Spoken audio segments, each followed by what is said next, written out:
Un béret rouge soigneusement vissé et légèrement incliné sous le crâne, allure martiale, démarche sûre, regard félin que dépeint souvent un visage serein. Ces traits caractéristiques symbolisent la silhouette de ce jeune officier né il y a 44 ans, accoulé dans les fins fonds de la région forestière du pays, précisément en Zérékoré. Le capitaine Moussa Dadis Camara, puisqu'il s'agit de lui, homme de foi et de conviction, le caractère trempé, courage et audace hors pair, était tapi dans l'ombre de la grande muette qui l'a servi loyalement, honnêtement, jusqu'à ce qu'au petit matin du 23 décembre 2008, son parcours irréprochable ne croise le destin national au lendemain de la disparition du feu président Lansana Conté.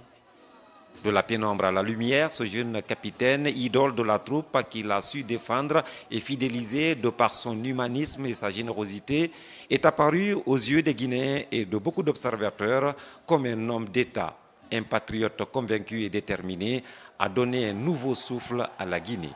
Pur produit de l'université guinéenne, d'ailleurs, le capitaine président Moussa Dadis Camara a pris rapidement congé du campus pour s'aguerrir dans l'armée à partir de janvier 90, bouclant rapidement de passage une formation de base à Kindia, réussissant plus loin avec brio les cours d'officier à Dresde et à Brême en Allemagne avant de regagner le pays en 2000.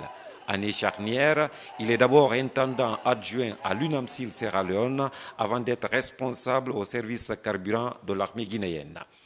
Mais, animé par le désir du dépassement, le jeune officier repartira à la conquête du savoir pour la seconde fois en Allemagne, d'où il revient avec le brevet de parachutiste commando.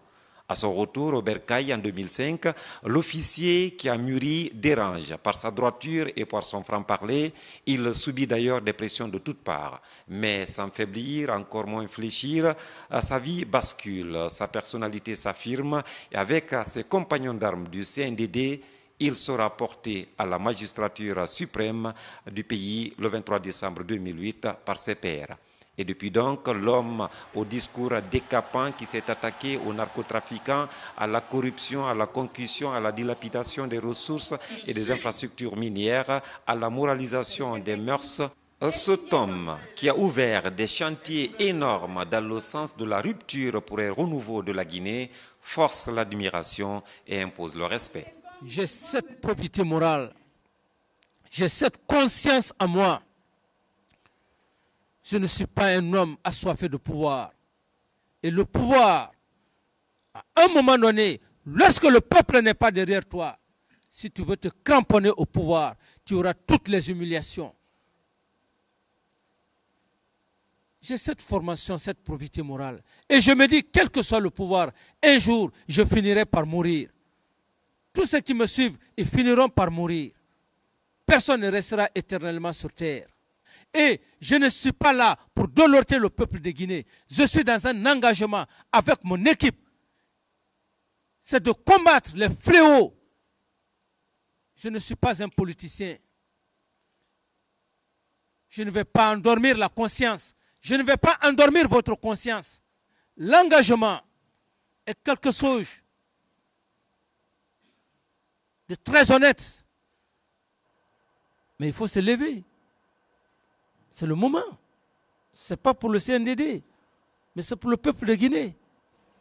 Il faut être patriote. C'est cet homme que le CIMA, le Conseil international des managers africains, a décidé de récompenser le 11 juin dernier à Paris en lui décernant 2 prix. L'Oscar du mérite et du courage pour la lutte engagée contre la drogue, les narcotrafiquants et les produits chimiques toxiques, et le grand trophée d'encouragement pour le travail qu'il fait à la tête du CNDD du gouvernement dans le cadre d'une gestion consensuelle et apaisée de la transition en Guinée en vue d'un retour rapide et serein de la légalité constitutionnelle par le biais d'élections libres, crédibles et transparentes. C'est donc cet homme d'État, patriote et visionnaire, distingué en compagnie d'autres Africains et Guinéens à Paris par le jury des managers africains, que les Guinéens, à leur tour, honorent aujourd'hui tout un symbole que l'histoire retiendra.